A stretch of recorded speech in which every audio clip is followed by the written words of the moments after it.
Muammar el-Gaddafi, constituiu por 40 anos um regime onde ele era a máxima autoridade da Líbia, deixando de lado o debate sobre as possíveis luzes ou sombras da figura de Gaddafi. A Líbia era naquela época um dos países mais ricos em recursos da África e tinha um governo que propunha liderar el-Gaddafi, inclusive com uma nova moeda comum para os países africanos. No entanto, em fevereiro de 2011, diversos grupos que se opunham a Gaddafi iniciaram um levante que se transformou em uma guerra civil, na qual, por sua vez, acabaram intervindo os Estados Unidos e a França. Mais de 10 mil mortos depois, Gaddafi acaba capturado e linchado publicamente. Após essa intervenção em 2014, os grupos que derrubaram o regime de Gaddafi voltaram-se uns contra os outros, em uma nova guerra civil, até o ano de 2022, que praticamente desintegraria a nação líbia. Segundo a versão oficial, a OTAN interveio na Líbia para proteger os civis em meio ao conflito. Mas quais foram as verdadeiras razões para o derrube de Gaddafi? Por que razão? França e Estados Unidos da América financiavam os rebeldes, incluindo grupos islamistas, segundo os documentos vazados. Tempo depois de figuras sobre Hillary Clinton sobre o tema, fiquem até o final do vídeo, que hoje vamos explorar as razões por trás desses dramáticos acontecimentos. Quem vos fala é Reinaldo José Carrillo Vilches. Isto é a Nova Enciclopédia, e para aqueles que não sabem, lembro que agora temos a Nova Enciclopédia em inglês e a Nova Enciclopédia em português. Vocês podem nos dar um grande apoio acessando ambas as plataformas que podem encontrar abaixo, inscrevendo-se em ambos os canais, dando gostei nos vídeos, deixando seus comentários e assistindo ao material que tem muito potencial. Sem mais delongas, vamos ao vídeo de hoje. A nação da Líbia havia sido uma província colonial do Império Otomano, do Império Italiano e do Império Britânico, não conseguindo sua independência, até 1951 para 1969. O jovem oficial Muammar Gaddafi assume o poder e seria o governante supremo da Líbia até o ano 2011. Não é o propósito deste vídeo julgar o benefício ou prejuízo para o povo líbio dos mais de 40 anos de governo de Gaddafi, mas sim explorar as motivações reais de seu derrubamento e a intervenção de grupos estrangeiros na mesma.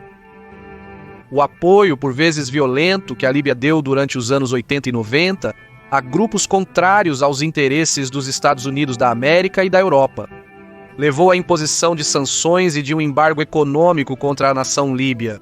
Durante essa época, inclusive um bombardeio americano em 1986. Isso fala de uma antiga rivalidade entre ambos os grupos. E durante os primeiros anos do século XXI, a Líbia não deixaria de estar sob a mira americana e europeia. Apesar de tudo, no início do século XXI, a Líbia conseguiu superar diversas crises de natureza interna e diplomática. É importante destacar que, naquela época, a Líbia era um dos principais produtores de petróleo na região. E, além disso, tinha as maiores reservas de ouro e prata da África. Além disso, desde o ano 99, Gaddafi havia sido o principal promotor de um movimento panafricanista, bem como promotor da criação oficial dos Estados Unidos da África, com um governo comum, baseado em um modelo similar ao da União Europeia. Uma das materializações de tudo isso ocorre em 2002, quando é fundada a União Africana, que hoje congrega 55 estados do continente africano. Para o ano de 2009, Gaddafi foi eleito como presidente da União Africana e coroado como Rei dos Reis por mais de 200 monarcas e líderes da África. Este órgão panafricano tinha como meta estabelecer sua própria moeda, respaldada no padrão ouro, com o objetivo de promover uma maior autonomia econômica e um maior comércio entre os países africanos. Em detrimento do uso do dólar e outros elementos estrangeiros, e em detrimento do famoso sistema do petrodólar para poder negociar seus recursos em outra moeda. Após ser conhecido seu nomeamento como presidente da União, Gaddafi insistiu publicamente que os países soberanos do continente africano deveriam estabelecer este novo sistema de governo conjunto, proposto já há 4 décadas. Com um exército, uma moeda e um passaporte único, essas eram as palavras e propostas oficiais de Gaddafi. Este projeto monetário para o bloco continental era apoiado principalmente pela grande base econômica da Líbia. Esta base econômica era sustentada, por um lado, pelo papel que a Líbia tinha como um dos maiores produtores de petróleo do mundo, nacionalizado. Além disso, desde os anos 70, também se sustentava na solidez da Autoridade de Investimento Líbia, o maior fundo soberano de investimento nacional da África, criado na época de Gaddafi e avaliado em 56 bilhões de dólares. E, finalmente, se sustentava nas enormes reservas minerais de ouro e prata que se encontravam na Reserva Federal do Banco Central da Líbia, quantificadas em mais de 100 toneladas de ouro. É precisamente essa quantidade de recursos que permitia que Gaddafi tivesse tanta influência em muitos outros países africanos mais pobres, de acordo com numerosos estudiosos do assunto. E documentos vazados que apresentaremos a vocês, o fato de um dos principais produtores de petróleo da região estar em busca de um sistema alternativo ao petrodólar para negociar seus recursos. E essa formação de um bloco panafricano com maior autonomia política, uma moeda própria e uma política externa conjunta. E tudo isso liderado por um homem nada confiável para o Ocidente. Seriam alguns primeiros elementos-chave para entender a intervenção que viria pouco depois, independentemente de Gaddafi ser um déspota ou outra coisa. De acordo com esses pesquisadores, e como os fatos demonstram, a OTAN não intervém em países com base em serem ou não democráticos, mas com base na geopolítica.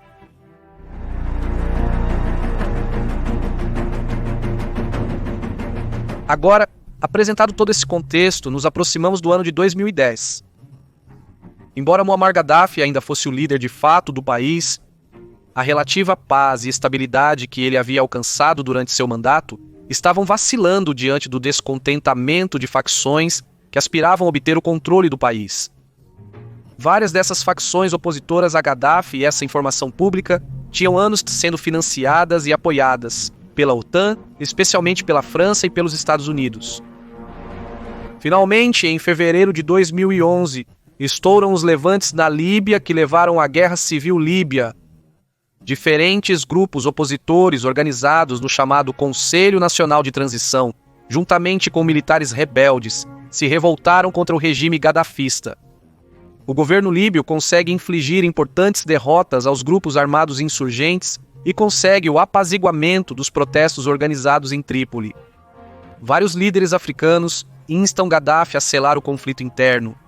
Com a assinatura de um acordo de paz e o cumprimento de compromissos por parte de seu governo, no final daquele mês, Gaddafi aceita a proposta.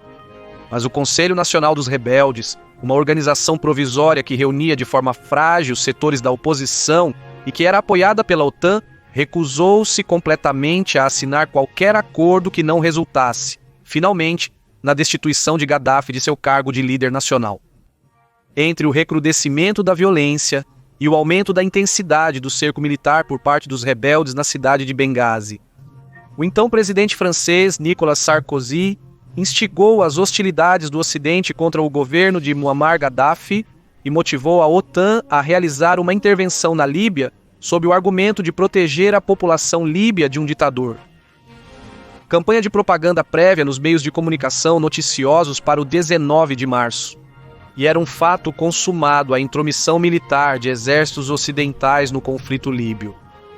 Começando com ataques aéreos por parte da França, Reino Unido e Estados Unidos sobre bases militares e pontos estratégicos do exército líbio. Figuras ocidentais, como o então presidente italiano Silvio Berlusconi, se opuseram à intervenção militar, afirmando que tinha as mãos atadas pelo voto do parlamento do meu país. Mas eu estava e estou contra essa intervenção, que terminará de uma maneira que ninguém sabe. Isso não foi uma revolta popular, porque Gaddafi era amado por seu povo, como pude comprovar quando fui à Líbia. A invasão da OTAN à Líbia seria depois classificada por várias personalidades e organizações como excessiva e inútil. Portanto, antes da paz, trouxe mais conflito pelos anos seguintes.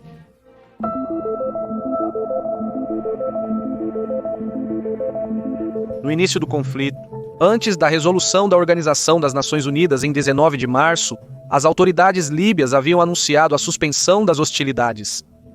No entanto, não conseguiram conter com movimentos diplomáticos o ataque da coalizão liderada pelos Estados Unidos sob a administração de Barack Obama. Com o passar do tempo, foram revelados detalhes fundamentais para entender a participação ativa do Ocidente no derrube de Muammar Gaddafi, além da muito repetida premissa de defesa dos civis líbios. Em abril de 2011, detalhes de vários memorandos organizados por Sidney Blumenthal foram revelados. Das conversas mantidas entre a secretária de Estado dos Estados Unidos, Hillary Clinton, e o presidente francês, Nicolas Sarkozy. Nesta reunião, segundo essa informação, que é pública e oficial, o líder francês deixou muito claro seus interesses para deter o papel emergente da Líbia como uma potência que poderia substituir a França como a força dominante na África francesa. Era necessário guilhotinar a iniciativa de uma nova moeda que derrubasse a hegemonia que sustenta o franco africano na região, aumentar a influência militar e política da França no continente e também adquirir maior controle dentro da indústria petrolífera. Líbia. A França foi o país da coalizão ocidental que mais investiu nesta guerra, até 320 milhões de euros. Tal era a importância desta operação, que até setembro do mesmo ano, graças à cooperação de agentes líbios afins à França, o governo de Sarkozy pôde conceder 35% da participação na indústria petrolífera líbia para as altas esferas da finança francesa. Em dezembro de 2015, foram vazados mais de 3 mil e-mails privados da secretária de Estado, Hillary Clinton. Em um desses e-mails, com a data de 2 de abril de 2011, Hillary Clinton destaca com insistente interesse que as grandes reservas de ouro e prata da Líbia eram uma ameaça para o interesse das potências ocidentais sobre a África. Em uma entrevista realizada no dia 20 de outubro de 2011, após saber da captura de Muammar Gaddafi, Hillary Clinton exclamou entre risos, uma adaptação da famosa frase romana "vim, vi e venci", dizendo "vimos, vimos e ele morreu". Por sua vez, Sidney Blumenthal alerta Hillary Clinton nestes memorandos sobre os possíveis perigos de uma Líbia pós-Gaddafi, pois havia uma crescente influência de grupos radicais islâmicos ganhando relevância dentro do Conselho Nacional de Transição, grupos islâmicos como a Al-Qaeda. Blumenthal afirmou que a França e outros países da Europa Ocidental devem agir rapidamente para garantir que o novo governo não permita que grupos islâmicos estabeleçam entidades locais, ou califados, nas regiões produtoras de petróleo e gás no sudeste da Líbia.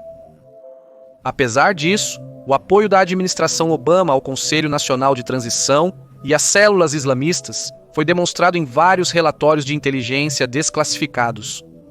O jornalista Robert Perry definiu esta doutrina Clinton bastante próxima em procedimentos com a realizada pelos setores neoconservadores republicanos sob o comando do então presidente George W. Bush, durante a invasão e mudança de regime que ocorreu no Iraque em 2003 para derrubar Saddam Hussein. Assim como outras intervenções no Oriente Médio durante aquela época, regimes como o de Hussein, que contrariavam os interesses geopolíticos desses grupos americanos e seus aliados israelenses. De forma que os antecedentes históricos e os numerosos documentos vazados deixam evidente que a classe governante da França e dos Estados Unidos percebiam claramente o regime de Gaddafi, as suas grandes reservas de recursos, a sua liderança sobre um amplo bloco de nações africanas, como um problema para a influência e presença dos grupos ocidentais na África. Uma vez estabelecidos em território líbio, quando a rebelião contra Gaddafi estourou, a OTAN se encarregou de fornecer aos rebeldes recursos, treinamento e inteligência. A Força Aérea Britânica e Francesa trabalhou em conjunto para bombardear a infraestrutura militar, industrial e agrícola do país, enquanto também perseguiam Muammar Gaddafi e seus funcionários próximos que tentavam liderar a luta contra os rebeldes. Finalmente, um drone americano destrói o veículo de onde Gaddafi e seu filho estavam sendo transportados.